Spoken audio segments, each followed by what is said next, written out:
C இதுக்குதான் இந்த ஃபங்க்ஷனுக்கு போறதே இல்லை நானு. போனாவே ஒரே தொல்லையா இருக்கு. நீங்க அழகா இருக்கிறீங்க, எங்க இருக்கிறீங்க, எந்த ஸ்கூல் படிக்கிறீங்க, எந்த காலேஜ் படிக்கிறீங்க, இவங்களுக்குலாம் பதில் சொல்லவே என்னால முடியல.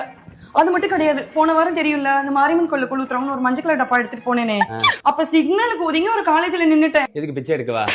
ஏய், அங்க உள்ளவங்க எல்லாம் என்ன கூட்டிட்டு போயிட்டு நீங்க எந்த டிபார்ட்மெண்ட்டுக்கு நீங்க சீட் வாங்க வந்தீங்க, உங்களுக்கு பிஎஸ்சி வேணுமா இன்ஜினியரிங் வேணுமான்னு கேட்க ஆரம்பிச்சிட்டாங்க. இது கூட பரவாயில்ல, அங்க இருந்து ஒரு மேம்ல என்ன இங்க வாமான்னு கூப்பிட்டு உனக்கு 8th ஸ்டாண்டர்ட்க்கு அப்புறம் என்னமா பிரச்சனை, டைரக்டா காலேஜுக்கு வந்துட்டேன்னு கேக்குறாங்க. 8th ஸ்டாண்டர்ட்க்கு அப்புறம் நான் வளரவே இல்லை போல. மூளையும் வளரல. ஏய் இங்க வாடா, இனிமேல் நம்ம என்ன பண்றோம், இங்க பாரு, நீ எனக்கு பெரிய தம்பி சரியா?